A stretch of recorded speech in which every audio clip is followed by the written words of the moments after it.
I'm trying to change the game. I'm trying to Right. change the way Right. trying to change the way every baking show is made from here Hmm. on out. You have to give me an edit, and then I will generate a shot in the computer that fits the narration. Right. And so it kind of happened, but then at the same time, the technology is so cool that I'm able to also do things that are impossible.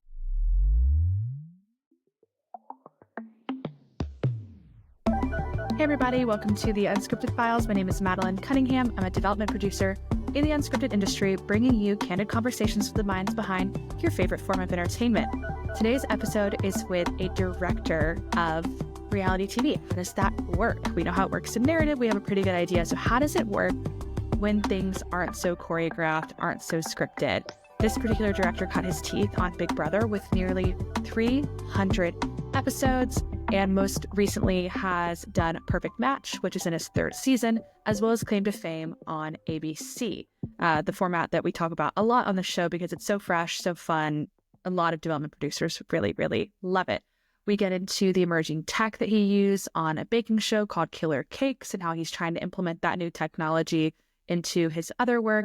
And we just talk about his creative process. Once the showrunner brings him onto a show, how does he set the tone? How does he capture it? And what are things like on set? So a really, really interesting conversation I hope you enjoy with my guest, Anthony Gonzales. Anthony or Tony? My friends call me Tony, but if you're writing me Okay. a check, it's Anthony. Oh, I'm going to call you Tony. Is that cool? That's cool. Okay, Tony, welcome Thank to the you. Unscripted Files. You were just asking me before how I found you.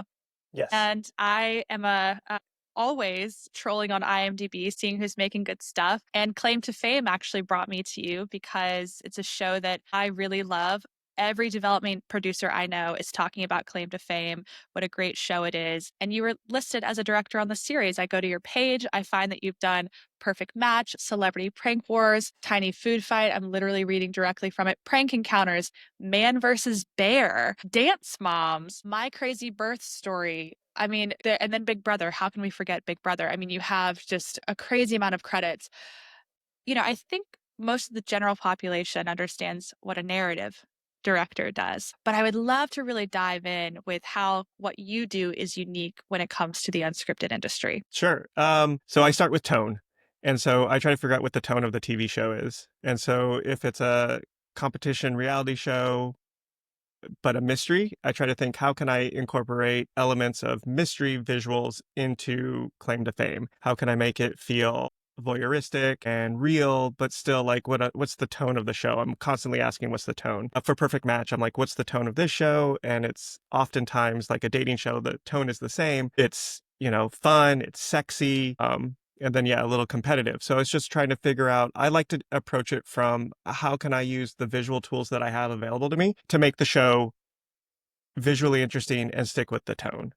Kind of like, I don't know, like you used to only have like two options. Are you going to shoot this movie in color or in black and white? And it was like, depending on what the tone is, that's what you would pick. And now we have like so many different tools. I can pick different lenses and stuff like that. I often got criticized. I like bringing this up because I got criticized a lot for my camera choice for Dance Moms. For Dance Moms, we use like a small camera. I get so excited about this. He's going to get the camera, everybody. So like, this is kind of like, Okay. so And this tell is me why.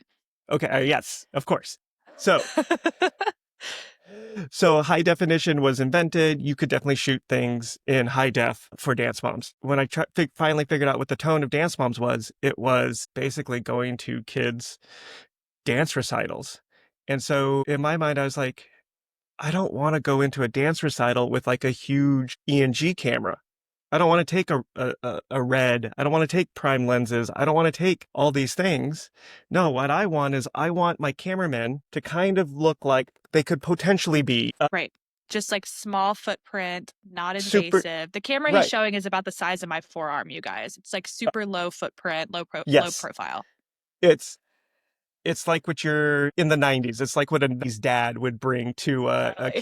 kid's dance competition. So it's lightweight.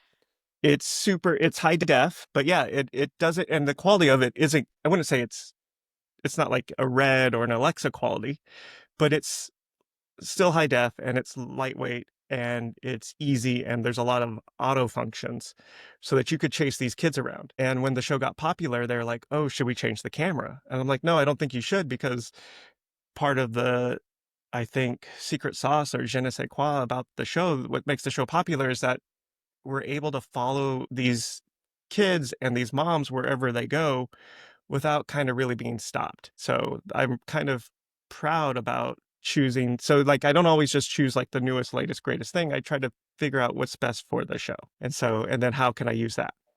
Right. No, that makes a lot of sense. Like, I think the default would be, okay, what's like the sexiest, like Ari or Red, that we can use? And for you, you're thinking functionally, what do we have to do on set? What do we have to achieve? And, what is going to be the best way to do that? So in Claim to Fame, you can do your big sweeping, shots and your wides and your swings. But here it was like, no, I want to remain low profile. And even as the show got popular, it was important to kind of maintain that.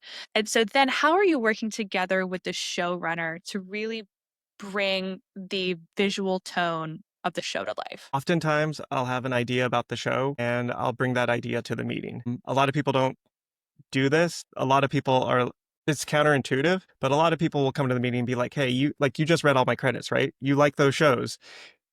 Do you want to hire me or do you not?" And it sounds like that's how a lot of people approach it. And what I do in the meeting is I'll just be like, usually my agent will send me a little bit of information about the show. I'll look at the show. I'll be like, "What's cool about the show? What is the one thing I can do with this show that could make it unique?" And then in the meeting, I'll be like, "Oh, I think we can do this." Case in point, in the meeting, there's a show that may never see air. I don't know. It's called Sneaky Links. I'm really proud of it. We're in the color correction process of it. We're in the color Fingers correction crossed. crossed. Yes. We're in the color correction process of it now. And so like, I think we're all the way up to episode 8, but we still don't have an air date. So that's a little scary. But Mm, in the meeting, it's a show about people who date people that, it's called Sneaky Links. So they date people that they're kind of like not proud of, or they're not like serious. It's like a mhm. booty call, Yeah, or I'm on trying the to DL. think, on the DL. Yes, that's the term that we Mhm, used. So it's something mhm, that you date on the DL. And so I was like, how do you visually represent the DL? So at mhm. night, in the meeting, I basically pitched, I was like, "Oh, what would be fun is if we had like a pink light that kind of turned on and washed the entire set with, so that they knew it was time for sneaky link hours, so that you knew it was time to go and see other people." And so the showrunner like attached to that idea, and she really liked that idea to the point where she would start, I forget where I got hired. And then like I was in a meeting where somewhere and she was starting to explain my idea.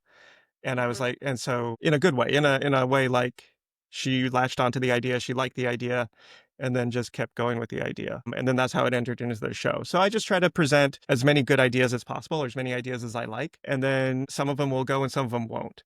Like if you like, some people like some of my ideas and some people don't. And depending on how much, I guess, runway you'll give me, I'll go as far as I can, as you'll let me. But I'm Right. also receptive to like being reined in. Is there a show where you really, and I imagine getting to start a season 1 versus a season 5. It varies in how much your creative DNA can really be part of the process. But is there a show specifically or a few where you were like, oh, I really got to put like the Tony imprint on this and have a lot of equity in the creative? I would say a lot of the shows. So my show Killer Cakes for Amazon, it was a 2-episode like pilot thing. Like that, I feel like that has Tony written all over it. They're like, we want it to be a horror cooking show. We don't want it to be brightly lit, and we don't want it to look like every other cooking show. And so I kind of go out and I use this. I look at the movies that I like, and I found a frame that I really liked. It's like I don't know what it is, but it had like teal light spilling in from the windows and some other stuff. And yeah, I was able to take that image and be like, this one image, this is the whole TV show. And This like is it. oftentimes, this is it. This is the whole show. And so multiple things about that show that I really enjoyed. Being in reality, like we don't get to use all the coolest tools all the time, or there's like the new stuff is relatively expensive. And the whole fun thing about reality is that it's quick and relatively inexpensive. And I try to use that to my advantage. Killer Cakes, they want it to be different. I'm like, all right, I'm going to give you all the different ideas and you just tell me when to stop. I'm like, okay. And I was even talking to the art department. The art department basically, she my friend Mike, and she put the windows on the bottom of the set. And I was like, before you build the set, I want to flip it because I want the light to come in from the top, not from the bottom. She's like, well, it's supposed to be on the second floor. And I'm like, well, now we're on the basement. I don't know. It doesn't matter. It's like, just, can we flip it? And she's like, and so, but the set wasn't built. So we flipped the set and I was able to get the light to spill in from the top and have like a really ugly green, teal, cyan color pushing in as their backlight. And then, yeah, I was able to give it like a real horror vibe. And then for interviews, they're like, we have 2 interview rooms. And they're like, and I'm like, okay, but we have like 4 contestants. What we could do is, and there was like a window, and the window was like covered with cellophane or something like that, thick plastic. She was like, the art director was like, well, I don't have much money. I was thinking I'll just do this plastic and you can hit it with different colored lights for different teams. I was like, yeah, that's a great idea. That's something that we've done before. And I was like, but what would be cooler is since you already have a window there, let me take 2 TVs, put them on their sides, and then put like creepy images in there. Like creepy B-roll. Nice. Creepy B-roll on a loop. And so we had like rain. There's things you can't do in an interview that you just don't do. And I was like, well, if we do the things that you're not supposed to do, it might make it look more expensive. For instance, you don't shoot out windows mostly in reality TV. Like I got in a lot of trouble for Undercover Boss because I think I was like the first person to start shooting the boss's interview out windows. I'm like, these bosses have like we're on the top floor of this building in San Francisco or Seattle. I'm like, you can see all of Seattle. I'm like, we should just open the window. Why do you guys walk in and the first thing you do is close the windows? And like, oh, we want to control the light. I'm like, well, there's other ways we can control the light. The interview is only really like, the boss is only going to give us like an hour or two.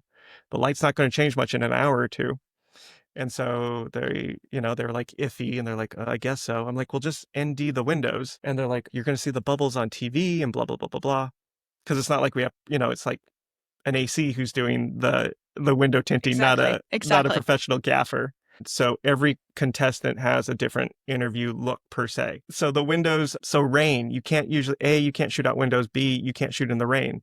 Rain is tough because it makes a noise. But since it's rain B-roll, it makes 0 noise. And then I would also do, I had one that was like an alley and like a car passing by slowly. And so it was all like creepy imagery. One was like a tree that kind of like moved a little bit. And so you never knew, you didn't really know where you were as far as like where this place was. You're just like, oh, this is a creepy basement and it's constantly nighttime outside. And so I thought that was cool. And then the last thing I did for this show, and so that's why, so it's like I got 3 unique things into the show that I thought were cool. The third thing being I was able to use Nerf technology for the first time, I think, in any reality TV show. So when you do a cooking show, you only get like 5 to 10 minutes with the cakes, but the whole show is the cakes. So traditionally what we do on a cooking show, usually what they do is they'll make 2 plates, one for tasting, one for shooting. So what we did was, but it's these cakes are so large, you only get 1 chance to shoot the cakes before they eat it because it's like sculptures almost. And so usually what you do is you do a pan, you do a tilt, then you change the lens to like a wide or a tight, and you do it again. And then that's all you get. Sometimes I get aggravated when I watch the show back at home because the judge will focus on a certain part of the cake or something that I didn't necessarily shoot, or they'll have to reuse a shot twice. And I'm like, and so I wanted to create shots in post. And so I used this technology called Nerf technology, which is basically a 3D scan of the cake. And then so I 3D scanned the cake with like 300 stills. So I had my DP he took my still camera and he took 300 photos of the cake, walking around it from eye level, above it and below it. And then inside the computer using an app called Nerf Studio, which is Luma Labs. It's not important. Anyways, using the computer. I just like saying Photoshop now. Whenever someone's like, what do you use? I'm just like, it's Photoshop. Just Photoshop. Just Nothing Photoshop. Crazy. Nothing crazy. But anyways, the computer stitches it together and makes it a 3D environment. So wanting to be this, and this all comes from me wanting to direct like The Mandalorian. Like I won't get an opportunity to direct The Mandalorian, but I try to take things from high-end narratives that I can implement into my show. Post is like, okay, Tony, send us your Nerf shots. And I'm like, well, you got to send me a cut of the show. I need to know what what's driving the story? What parts of Mhm. the cake do you want to see? And they're like, I don't know, just give us some B-roll. We'll use whatever you give us. I'm like, yeah, no, no, no, no. I'm trying to change the game. I'm trying to Right. change the way Right.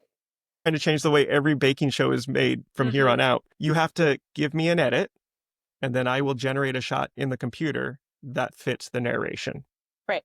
And so it kind of happened, but then at the same time, the technology is so cool that I'm able to also do things that are impossible. So when Right. you watch the show, there's like a huge fan of Alfred Hitchcock, huge fan of Martin Scorsese. So anytime I can do like that vertigo shot, which the first time I saw it was in Goodfellas, where you dolly in and zoom out at the same time, or vice Mhm. versa. I'm able to do that now in the computer with a 3D model of the cake, but as a drone shot. So most drones Okay. most drones don't have zooms. Right. So it's like a shot that's like actually technically impossible at this moment in time, or at least at the moment in time in which I shot it, but it creates so much style and flair that hopefully it's like eye-catching. So you're basically like, I don't want the story to succumb to the coverage or lack thereof. So if the judges are like, oh, I just the way that you design this little piece here, I just don't see it. It's not selling it for me. Maybe you didn't capture that, so it just has to cut to like A the wider whole shot. cake. Right, Yeah. exactly. And not really get in on what they're talking about to drive it home. And so you're coming up with a solution for that. That's really fascinating and so necessary, I think. Because you're right, post is typically at the mercy of what coverage did you get or not get, and how can we work around that? What other projects have you used this type of tech on? Anything? So now it's like if they focus on like this is so bad for a podcast as well. But like if they focus He's showing me the cake shot, guys. but if they focus on this eye or if they talk Right, about how right. this eye is different than this eye, I can create that shot. I can create any shot I want. That's really cool. I tried to use it on That's Claim to Fame. fascinating. I tried to Oh, use it on yeah? Claim to I tried to use it on Claim to Fame. I really wanted to use it on the clue wall. I was just gonna say, is it for the clue wall? Yep. And so because they talk about the clue wall, like they'll say three clues together or they'll say Right. two clues together. But when you shoot the clue wall, you have to shoot it for coverage. You shoot one clue at a time, as stylized and as nice as you can, and then you cut to those. I was like, well, no, what I can do is you give me the edit and then I can do whatever. I can make a shot that That is pulls tailored. those 3 clues. Yeah. Yeah, that pulls those and so it's completely tailored and it's photorealistic. I was working with Google at the time, and because of the short turnaround, though, they're like, the lawyers seem scared of this or iffy. We're having a hard time getting in touch with someone at Google who is able to tell us because I'm talking to Mhm. like an engineer at Google, and the engineer at Google's like, yeah, sure, go ahead, use it. I'm happy to. This is the whole reason we're doing this. And Hulu or not Hulu, ABC is like, right, right, right. I just need to talk to Nervous. Right. your legal team. And they're like, the legal team of Google? They're like, who are, what I mean? It was tough. I was using cutting edge technology, and it was still in like development phases. They didn't have Right. a pipeline for how they were actually intending to use it. I think they're using it for like, it feels like it's being used so that you can kind of do like virtual tours of restaurants. Like if you're Okay. like, Sure. that's kind of what they were telling me. They're like, oh, we've never thought to use it in television. They're like, no, we're part of the Google Maps team. And Right. It's so funny because, I mean, even on home improvement shows, you've got like renderings and like walking through the room before it's created. So the idea to do this on culinary or to do it on other shows, sometimes I think we just create the rules and can't like think beyond that. You know what I'm saying? And so I'm sure it's interesting trying to advocate for new tech. It does put story first instead of, oh, well, don't use that soundbite because we don't have that shot. Now we got to take this out. What is are you pulling inspo shots? Are you on frame set? Are you on shot deck? You've obviously a fan. I use Shot Deck a lot, Yes. but I start with tone and I make a style guide. And so my style guides have gotten more and more detailed as I've been working in this longer and longer. Like my style guide basically starts the day my agent tells me I have an interview. So the second I have an interview, I create a new style guide, whatever the name of the show is or whatever I think it is. And then I just start putting ideas in there and pulling inspo. And so, yeah. And so I'm like, well, what can I do to make this cool? This way I have something to talk about in the interview and also have some like visuals to share because it's a visual medium. But yeah, I make a style guide and I kind of have like a little format that I use that works out pretty well for me. And I just kind of start with that template and then start populating the template with the answers I get from the showrunner as to what the tone is and based on what the story is. And then, yeah, and then it kind of, I just start filling it out. That's to me, that's my favorite part. Establishing look and tone and just like pulling inspo, especially, you're talking about you're such a fan of like Hitchcock, Scorsese. It's like being able to pull those as inspo. It's one of my favorite parts. And it's not even my job really as a development producer, but I always have like look, tone, feel, color palette mood boards, even though it's so far down the line. It's just my favorite thing to do. So once you've presented that and you guys have agreed, okay, here's the look and tone, here's the approach of the show. What is your prep for day one on set? Like, what does that look like for you? So Yeah. I pull out a large monitor, I get my camera team together, like my DP and my lighting director, we've already spoken, things are already in motion. But whatever day, the first day that all the camera team's there, I basically go through my style guide and say, this is kind of what we've agreed upon. These are the rules. And so, yeah, and sometimes people will ask questions. So, yeah, it's just getting everyone on board and explaining what we're doing and how we're doing it and how to best represent that. And sometimes it works and sometimes it doesn't. Because sometimes, and like I said, I'm doing color correction. I'm like, you used this thing. Like I texted my friend, my camera operator buddy.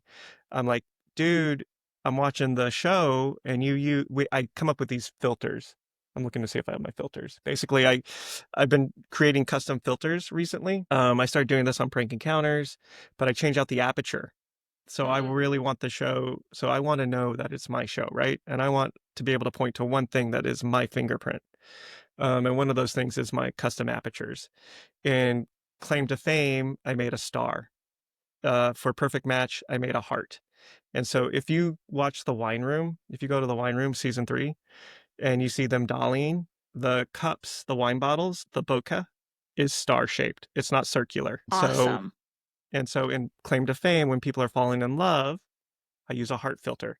So sometimes on dates, you'll see hearts I shouldn't admit that there's mistakes in my TV show, but there's one date that's a blind date where you're not supposed to use the heart. And that's clearly documented. But I guess they accidentally used the heart filter or they're not in love yet. They're not in love yet. Yeah, exactly. And so they used the heart filter and and so like there's a moment in time. Yeah. I love that custom little watermark of like these small, again, like I would never think of that to not only drive it home with the viewer, but to also create that kind of watermark of your work and how you're like thinking of things differently. Oh, that's so cool. What other things? I get a feeling that you're constantly thinking, you're constantly pushing, you're bringing new tech in, you're making custom apertures. Like what else is there anything else that you're excited about that's evolving technology or anything else that you're excited to use or to try to bring to networks as a tool? I keep trying to use AI. Like I keep trying to read what the rules are. And I'm like, okay, what AI can I bring? At the moment, I like this thing called Animate Diff or Style Transfer.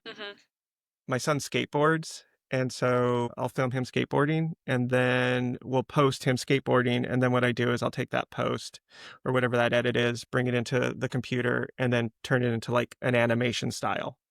So it'll be like super, super poppy, super colorful, super anime-esque. And that works for him and his brand because he likes video games and so I can transfer his skateboarding to pixel art or something. And it's pretty cool. It's very abstract. It's fun looking. It doesn't necessarily tell any story. It's just cool to look at. And I'm like, well, yeah, that's something I like. And so I tried to get that. There's a thing on Perfect Match that we do where like someone walks in and then it's like, there's like this like crazy Austin Powers kind of effect. And it's like, it says something goofy. And I'm like, that's cool. If we wanted to like update that, if we didn't want to do this 1970s Austin Powers retro thing, that's cool. If we wanted to make it modern, I think the modern thing would be we do some sort of version of animate diff based on the show. It's called animate diff. I have a computer back there that is relatively powerful that I do that stuff on. Technology is just a style transfer, basically style transfer, right? Like I shot the video. I then tell the computer to transfer this style, and then it applies that to the video. And yeah, people are scared of it. I'm like, there's no generative AI. I understand generative AI. I don't think I try to do everything I do is I try to be ethical. Like I'm trying to be an ethical AI user. Like I don't want to use anything that is like stolen or copy of. So like I use Midjourney all the time for storyboards. Same. But I would never use I like to use Midjourney a lot in my style guides because I'm like, oh well, to say we're going to do a shot that Martin Scorsese did for $200,000 when the entire budget of my TV show is $200,000, right? It's not realistic. Right. So I'm able to tell Midjourney the elements that I like and to create a visual of what I'm trying to achieve. And then I'll show that piece of paper instead of showing someone a piece of paper with a shot from a movie, which they roll their eyes at. Like Tony will never be able to like, Right. how are you going to use this camera here and create a shot that was. The reference doesn't necessarily translate because it's so cinematic. Right. Yeah. But with Midjourney, I'm able to create a version of that. But I would never use Midjourney on a TV show because the way I understand it, Midjourney kind of unethically took everyone's images and photos, and that's what it's using. Yeah, it's tricky. I think I was just talking about this. I think in development, it is a great tool because trying to find like the perfect reference image can take you hours, and you might find the perfect reference image, but it's not the right tone or style. And so you're like, well, this is the action, but it's not the style, or this is the style, but not the action. And so being able to generate that perfectly is so helpful. So when you're actually on set, are you about to show me this supercomputer? No. But it's like, oh, I want a claymation style, but I want it to be blue like this. Right. And then now you have a piece of paper with this on it, and it's clearly labeled this color, this style, and then you're trying to sell this idea, and then people get confused. Yes. Right. Yeah. Yes. But it's so much better to be concise when you're selling because you how you have little opportunity to capture attention. And if you're spending too much time trying to go, it's this, but this, you lose it, right? So being able to have that exact reference is so powerful. So when you're finally on set, you've got a crew, the size can vary. Dance Moms versus Claim to Fame versus Perfect Match. I'm sure it's very different. But when you're on this sort of reality style show, how are you working together with your crew? Like, how are you communicating about what you want to capture, both in your kind of meeting before set, during set, because you can't call cut. You can't rerun a scene necessarily. You don't want to interrupt what's happening. And so how are you sort of communicating and working with your crew when you're filming? My background's Big Brother. So Big Brother, we never cut. I never spoke to the talent. And so yeah, I never spoke to the talent. I never was able to speak to the talent because the whole point was that you never saw them. Mm-hmm. We invented, or then we started doing challenges, which was unique to America because we thought it would be fun, and it was. So and I was like, I need to tell the cast where to stand so that I can shoot them. Otherwise, they'll just stand in a circle. It's no good. And then we figured out, we'll put down these mats. We basically, depending on what the season, we called them, the first time we used them, I think they were star mats, but they were just these mats with a star on them. And I'd put those stars down, and then they'd walk out, and then they'd kind of stand on those stars. The host would have like a decorated background, and then we put the star mats down, and then behind the star mats would be a little bit more set design. So whatever that theme was, usually it was just plants, but it was still better to see, plants or something that related to the challenge versus seeing the house, so that the audience felt like so that it felt like we were using all our resources correctly. I come up with a camera plot and I do the blocking. So I have so Big Brother, and then I did prank shows. And so in a prank show, the fun thing that we do is we try to capture real human emotion. And that's what makes our stuff great, is that there's genuine human emotion. Shows like Big Brother, I find, are more real than some other shows I've done, even though Big Brother is 100% kind of contrived, like it's manufactured, right?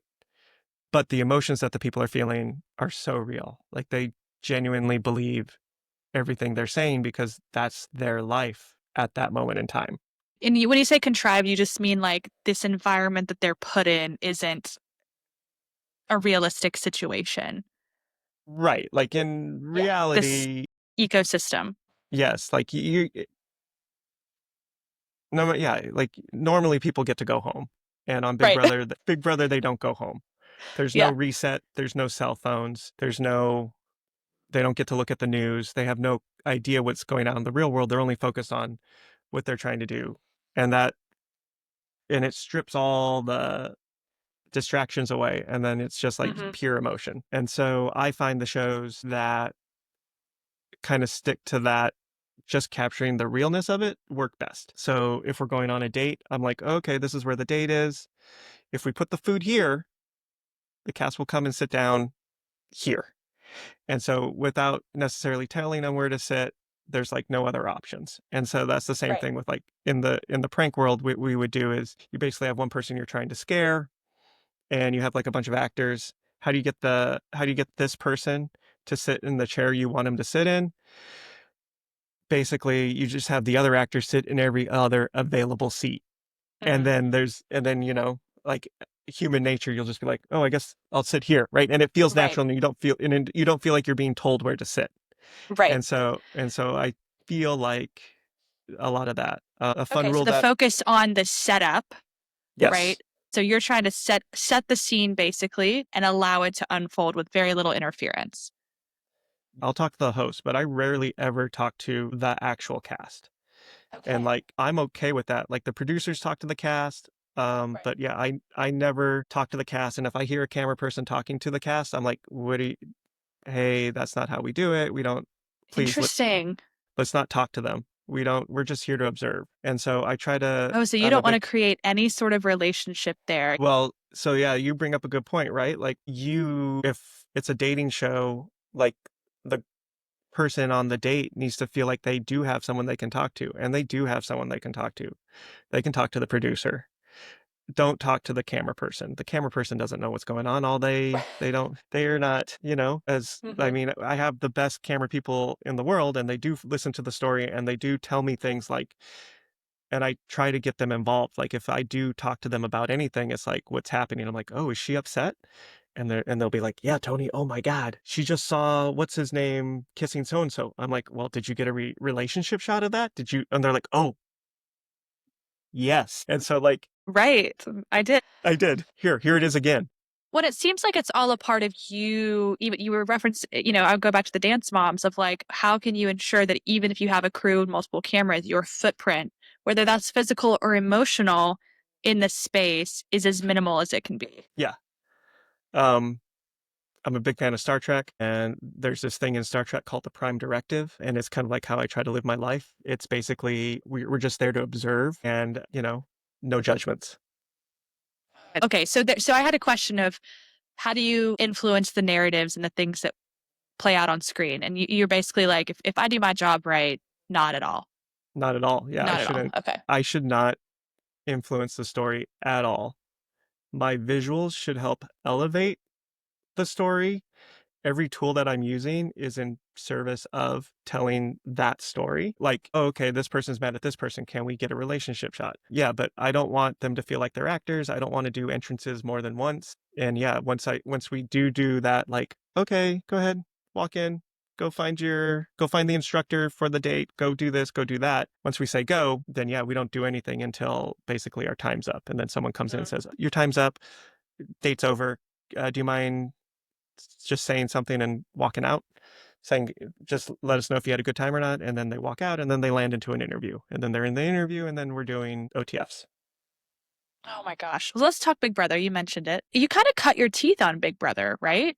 Like that was... I was in the right place at the right time. I mean, like, that's crazy. I think you have like 200 I mean, you have an insane amount of episodes on Big Brother, which is not, 279 episodes, and that's just an IMDb. I don't even know if you've updated it. And so, okay, you say right place, right time. What's the story there? I went to USC Film School. I was graduating USC Film School. Everyone at USC Film School wanted to do film.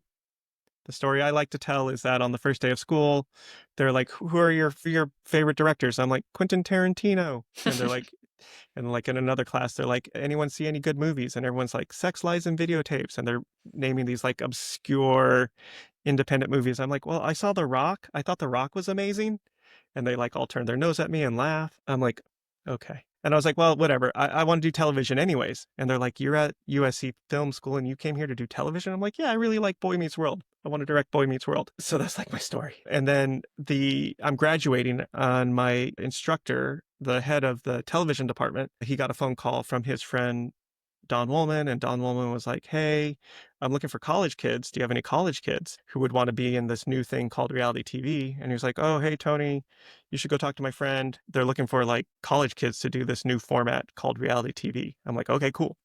And I went in there and I was like, "Yeah, I can do this." And then they hired me. And That's then, wild. and This then I was, new format. That's so yeah, crazy to be right on in that first wave. That's yeah, wild. yeah, it's technically, yeah, yeah. I mean, I like to think that reality TV's been at the inception of television. I Yes. think the first reality TV show was actually a radio show called Hidden Microphone. Yes. Have you read Cue the Sun? No, I haven't. What is this? Okay, so it's a book called Cue the Sun by Emily Nussbaum, and it's the origins of reality TV. And it talks about exactly what you're saying about how the hidden camera show, the radio show has been around, and this sort of desire to be voyeuristic. It's a great read or listen. I highly recommend. I'll have to check it out. But the fact that they're calling it a new wave and you were sort of on the, in the beginning waves of Big Brother, which is such a juggernaut in our industry and it's referenced constantly, is so wild. So how did your role, 279 episodes, evolve from, you first coming on to when you left? I started I started as like a robotic camera operator. Mm. So I'm fairly technical. In those days, I don't know how they do it now. In those days, the robotic camera operator was also responsible for like operating the iris and controlling the white balance of all the cameras. So the cameras kind of moved from room to room and from inside to outside behind the two-way glass. And so it was called a shader. And I would make sure the white balance was correct, and then operate the robotic cameras and try to get them in the best spot so that we had the best coverage. And then they introduced challenges, and then Brian Smith was directing. He was chosen to direct the challenges, and I was kind of like his lackey. And then Brian left, and when Brian left, I took over and started doing I started doing the food comps, veto comps, and what other comps? All the comps. So I work Hmm. with the challenge team and come up with a camera plot and stage the game, and then we'd shoot it. It's so crazy. Okay. So what did that show teach you about being a director? I mean, we would focus on the 180 line a lot. So as the like lead switcher, it's not even called a director, it was the lead switcher. Like I was kind of overseeing all the verite directors and I just kind of just keep hammering like, "Oh, is this?" I'm sure it didn't come off as polite as this, but is that the best angle we could use here for this shot? Is it feels like we're crossing the 180 line? Is there no way to beat that? If we move this camera here and bump this camera here, is that possible? If you use this as your wide, would that work better? Who are they talking about? Who are they talking about? Do we know where the person they're talking about is? What are they doing? Can we cut to them? Can we do that? And it was fun. It was fun because we had less record decks. So even though there was like 50 cameras, we could only record, I think, 4 or 8 at the time. And so that was fun because you had to make decisions. And you had to make decisions quickly. So that was fun.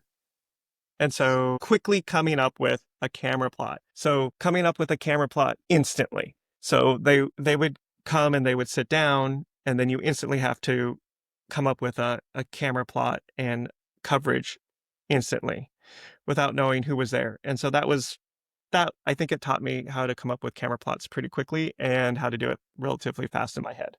Yeah. Yeah. Like make decisions quickly. Oh, that's so fascinating. Is there a house guest from any season who was like fun or really challenging? You weren't directing them, but I guess to No. observe.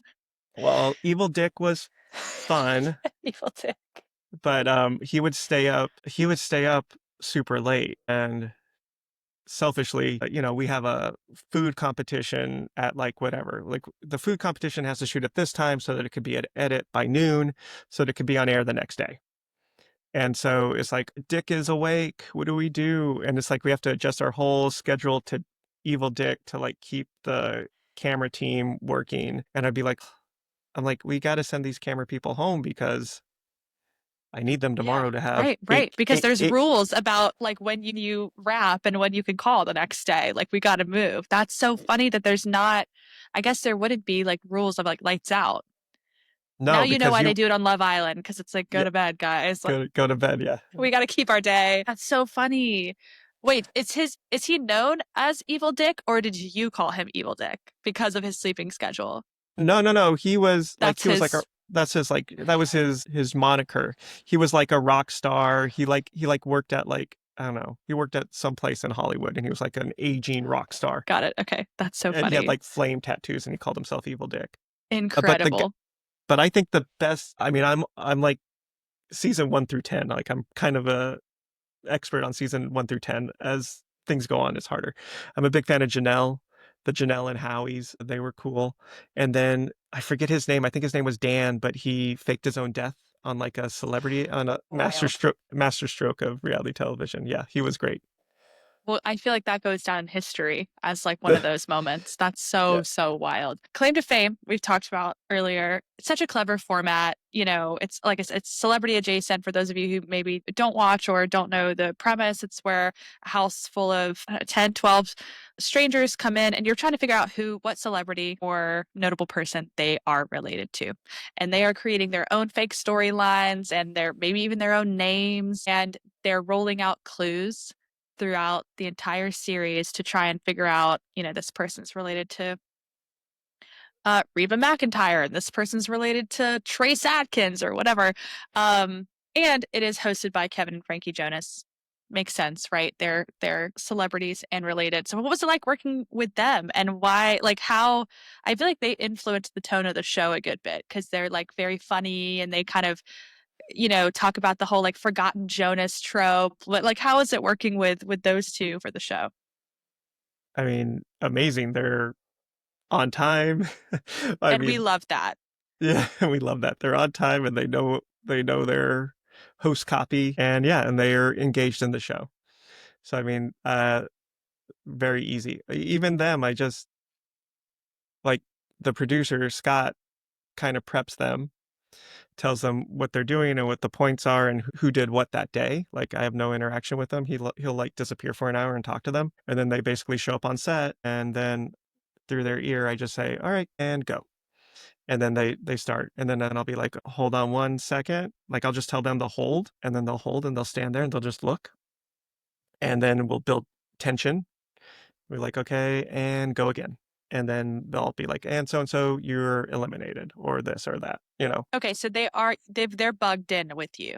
Yeah, and I Okay. only communicate, I doubt they know what I even look like. But yes, You really do take that whole like we are completely separating ourselves to a new level. I kind of love that. It sounds like you only cue them when absolutely necessary because they're pros, at the end of the day too. right. So my AD will release the cast will come in, the cast will sit down, and then I'll make sure everything's groovy, and they'll be like, okay, go ahead. And then they'll walk in, and then they'll stand there, they'll look, and then it'll be like, okay, go ahead. And then they'll start reading the host copy. And then we'll get to a point where it says hold. We'll make sure, well, I'll consult with everyone in the room. Are we good? Yes, we're good. And then I'll be like, okay, let's continue on. So yeah, it's very hands off. Yeah. Do you know who's related to who? I can find out. I can know. It's important for me to know. Right, that's right. Who's who. Exactly. And so I try not to remember, which I know is like a ridiculous thing to say, but I actively do try not to remember who's who, but what I'll be like is, why is this clue important and who is this clue important to? Right, right. So Yes. like in a challenge, they'll be like, oh, this is that. And then I'll be like, oh, okay, how can I visually make this Like that was a connection? drop of information. And you know that because you know who they're related to.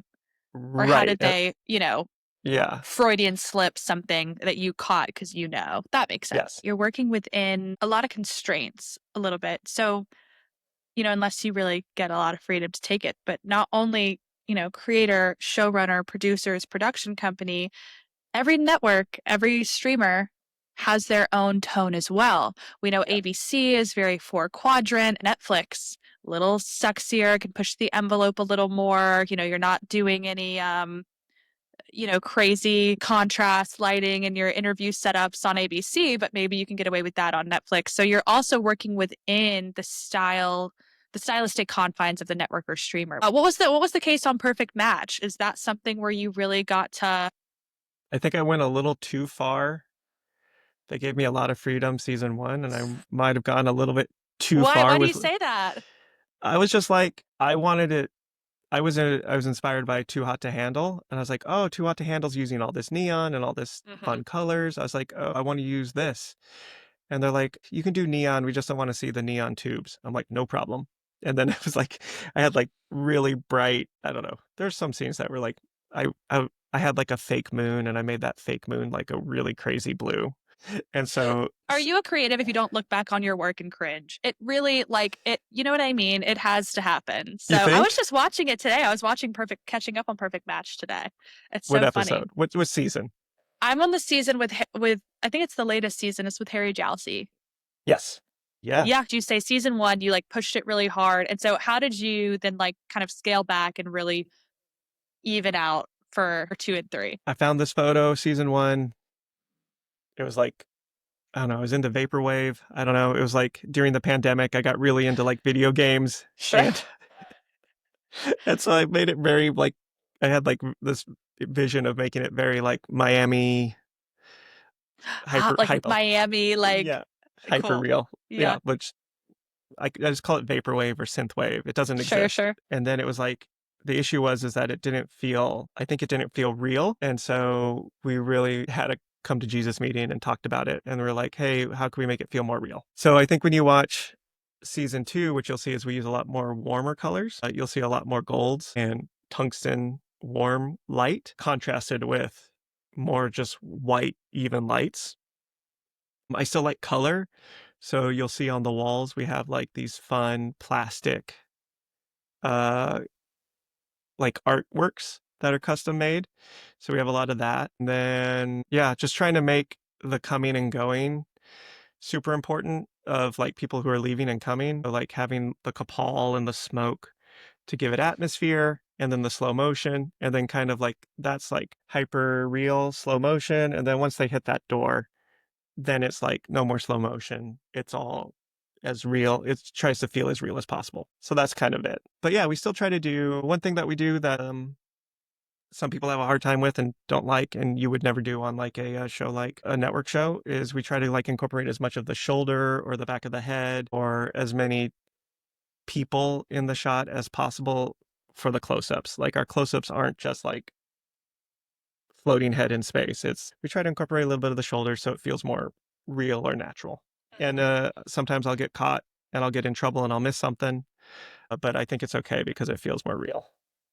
I mean, reality is always more interesting than kind of like whatever we can kind of come up with, right? And so if you can just sit back and let it happen, I think you get the best results. It's just sometimes it's scary for some people, I find. Like I'll be sitting next to somebody and a producer will start freaking out. Like, we got to do something. We got to do something. Nothing's happening. What are we doing? And it's like, I think you just have to wait. I think, I don't think you, I don't, I don't think we have to do anything. I mean, I don't say that. I don't tell them what to do, but I don't tell anyone what to do. But, yeah, I think you just have to wait, and it will unfold. It's tough. I think it's tough when the network's there and the network's sitting there and it's like these people are just playing cards, or these people are just, you know, playing ping pong. Like, this isn't interesting. This is not interesting television. It's like, no, you're right. At this moment in time, Right. it's not You interesting. came in at a weird time, Dave. Okay. Like, I swear it gets better. Right. But it's like, but it costs a lot of money for us to sit there and Sure, watch these of people course. play cards. Right. And that's all they're thinking. Yeah. Right. Right. Like, it's thousands, tens of hundreds of thousands of dollars to film these people play cards. Right. And it's not like, but the thing is that you can't say, like, you can't let your guard down and you can't say, okay, they're playing cards. Stop rolling. Because the second you stop rolling, they're like, they're playing cards, and then they'll just, they'll say something wild like, we got to break up that couple, or we got to do this, or we got to do that. Right. Do you find that, on Perfect Match, they brought in, it's so funny because we're now entering an interesting era of like categorization with talent where it's like still a reality contestant, but they've done multiple reality shows. So they're kind of a reality celeb. They're pretty seasoned. And then we have what I would consider a normie, which is like someone on Survivor who, has never done a show before, who's kind of new to the game, I guess. What are the biggest kind of key differences you see when you have on Perfect Match seasoned sort of reality cast members versus normies who are kind of doing this for the first time? Is it a bit easier? Is your job easier when you've got people who've kind of been on set and sort of done it before? Like, I don't think it does. I don't think it affects my job much at all. Like, the hardest part, I would say, is when you take a reality TV star and you make them the host of a TV show. So like, if you take an Abby Lee Miller who has zero hosting experience, and then you put her in a position where she has to be the host, and you're like, then you start asking her to do stuff like, oh, slow down, can you say that again, go now. Then your day's just eaten up.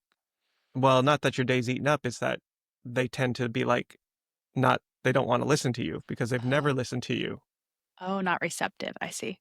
And then it's like, no, that's not how I would say it. No, that's not what I do. No, that doesn't make sense. And you're like, oh, okay. Or they don't know what the host copy is. So they walk in and they're like standing there and they're like, you're doing this or you're doing that. And so, yeah, so I would say that's the biggest change. But like on Perfect Match, I think what we find is, depending on which show they've been on and what level of producing. So sometimes that gets confusing. So sometimes people will be like, what do you want me to do? And we're like, and again, not me, but the producers will be like, and I hear them say this, do whatever you want. They're like, you're right, but what do you want me to do? Whatever you want. You told us you were going to come here and find love. Go right? do it. Go do it. So, and then sometimes they have like a hard time with that. And then other times they find it refreshing. Or if they're from a show where that producing style is used, then they already know what to do and they don't ask us what to do. They're just like, no, I'm here to find love, and then I'll go find it. They like know how to self-propel their story, as well as, in the confessionals, talk about what they're going through and their reactions and stuff. And I imagine that is learned a little bit. You've seen a lot of people.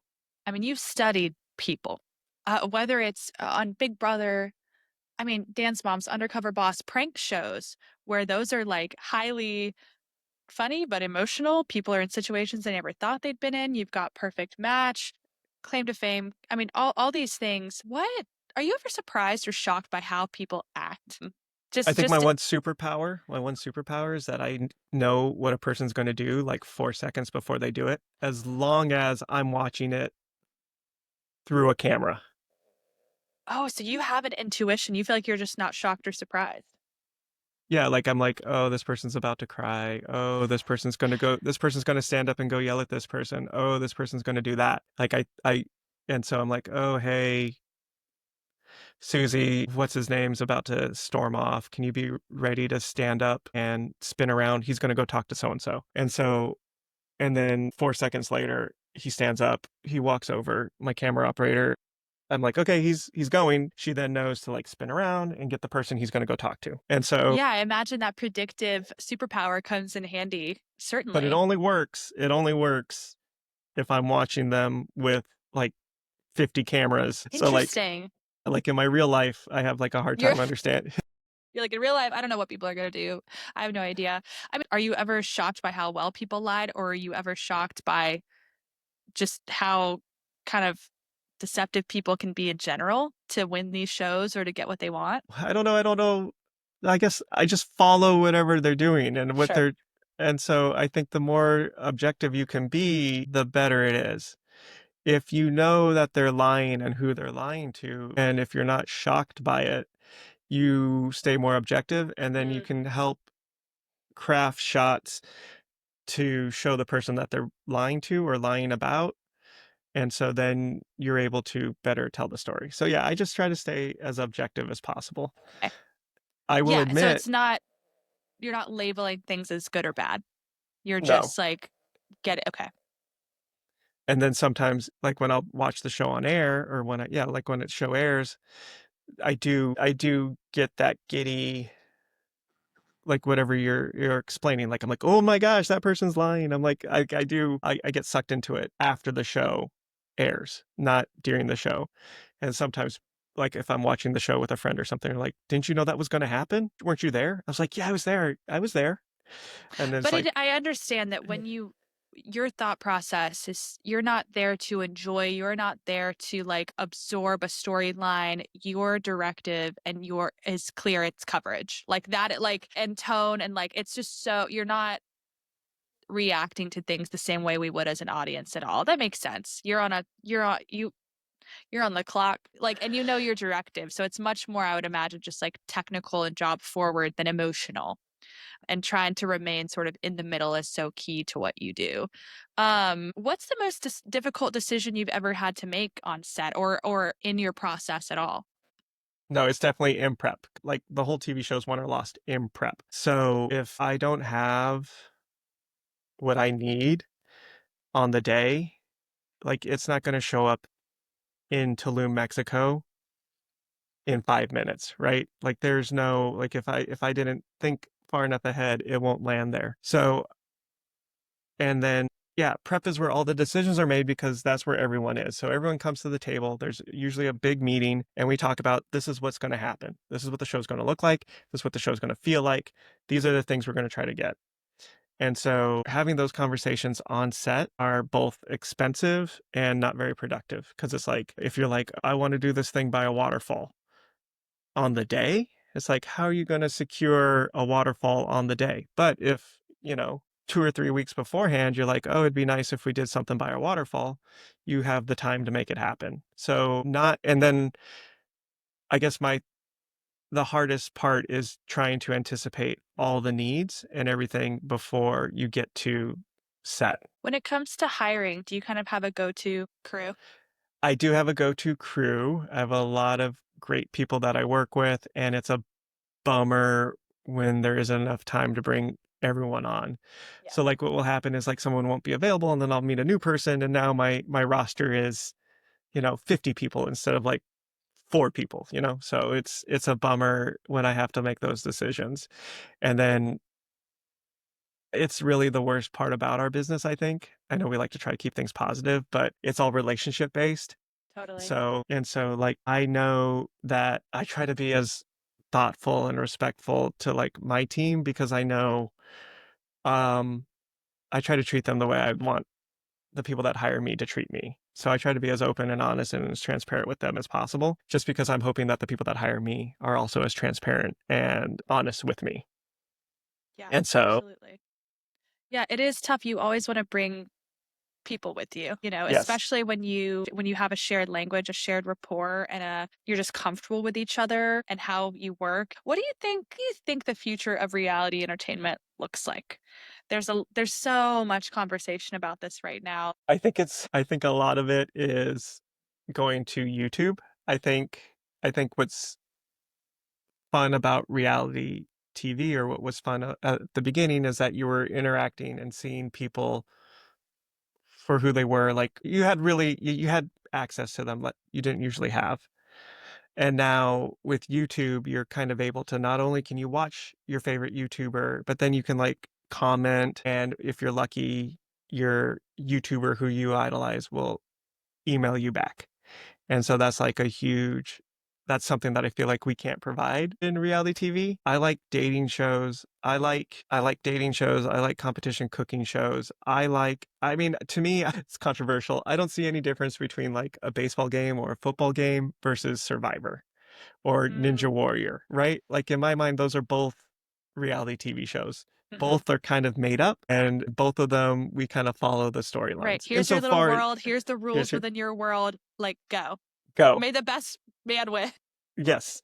And so, yeah, so I like seeing different competition shows because in my mind I'm like, oh, these are like different sporting events.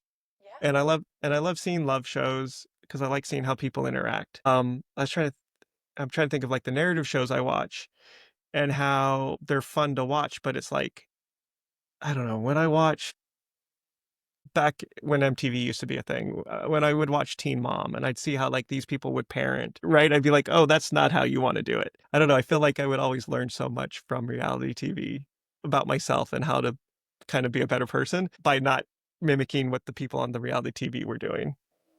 Oh, yes. I mean, especially in the years where, frankly, where it was just much more unfiltered. The first couple of Yeah. seasons of Vanderpump, Southern Charm, there is a savviness, I think, to a lot of ensemble cast reality shows now that there's a veil and a polish that didn't used to be there, and that human behavior and emotion and reactiveness was much more raw. And you're right, there was a lot of learning that just feels like can't be accomplished when it's a scripted character. What Yeah. about any do you have, again, I know you're not thinking too much, not bringing emotion into set, but on like Perfect Match, are there any contestants that you're like, they're great? Okay.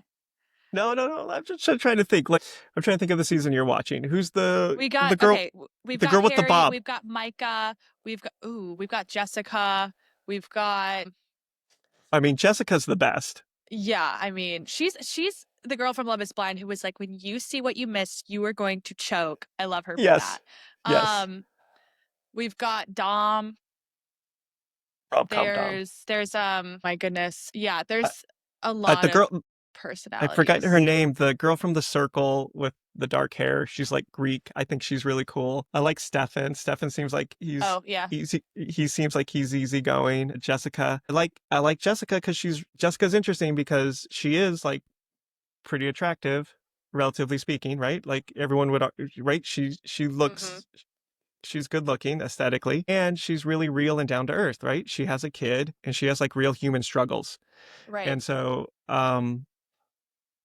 I like from like everything that I've said, I feel like she represents like kind of a good mix of what reality TV could be. You can be still flashy and like stylized and still be true and emotional. And so I think that's probably why I like her because I like to put like pink lights and things that are stylized into my show, but I also still want it to be real. Like I Mhm. want it to be visually interesting to watch, but also real. I mean, Tolu's on this season. Tolu's Yes, great. I Tolu's love smart. Tolu. Yeah, she's smart she's smart and clever and honest. Yeah, I think anyone who's genuine and honest is what you want. You don't want Yes. anyone who edits themselves. Like I would never make a Francesca from previous seasons also, right? Francesca's great. Yeah, I just She's a again mom like now too. she's is a mom. I don't know much Yes. about Francesca, but she seemed I guess she was great. She was mean and she was kind of controlling, which is what you want. And then I didn't even ask you about Nick Lachey, the the 90s girl in me, absolutely dying. I asked you about filming with the Joe Bros, but I mean, he's a seasoned, he does Love Is Blind, him and Vanessa together, but it's just him on Perfect Match. I would say if you all the people I've worked with, all the like high famous actors and high profile people I've worked with, like if you lined them up or if you showed each one of them a photo of me, I think he's the only one who'd be like, "Oh, that's Tony from Oh, that's Perfect nice. Match." That's nice. Like I've had breakfast with him. Like I know, he's professional and he knows his lines when he shows up on set. And so like he doesn't use a not that the way he works is he memorizes the host copy, shows up, delivers the host copy, and then gets out of there. And that saves us so much time and it just makes it so easy. And he knows who the cast is. And so so when he is in there and he walks in and he stands there at the pool wherever he's standing, wherever we tell him to stand. He walks in, he says hello, and he at least can interact with those people and talk to them. And he's smart enough to know, like, if they do invite him to have a drink or a shot, he'll go and have that drink and shot. And then he knows to come back to his mark, and he'll gather them, pulls them together, and then goes from there. Yeah. And then this way they don't feel like the cast doesn't feel like they're being directed, and it helps. Because if Nick Lachey stands here, everyone's going to turn and face Nick Lachey, and chances are I have a bunch of cameras right to the left or right of Nick Lachey, so then all the people are kind of looking at the cameras, so I see all their beautiful faces. Yeah. So again, it's that art of the setup of like, Right. if the North Star is Nick and Nick does this, everyone else will follow without us having to direct him too much. Well, I just, again, such a big fan of you, all the different shows that you do, the work that you're doing, and so happy that you came on to just talk about your creative process and the kind of behind the scenes of all of these shows that we know and love. It's really been awesome having you. Thank you so much.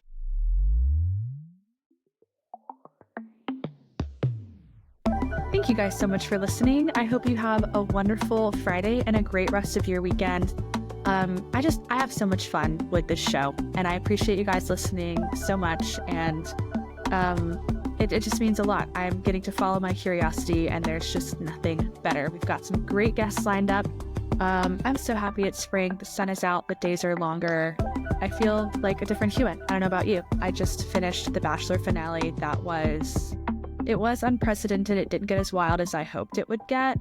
But they did announce that the Golden Bachelor cast will be joining the Bachelor in Paradise cast all in one kind of big Golden Paradise situation. So I think that's interesting because ABC, is up against all of the other huge dating shows on all of the other networks and platforms. And the one really special element I think they have is the Golden franchise.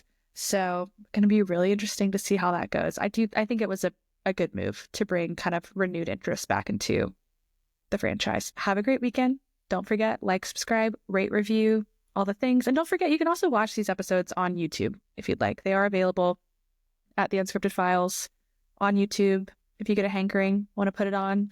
But we are always here every Friday, wherever you listen to your podcast. Thanks so much, guys. See you next week. The Unscripted Files is brought to you by Good Gravity Entertainment. Thank you to producer Bonnie Adams, original music by composer William Wright, artwork by Lisa Schweikert, and photography by Reed Schick.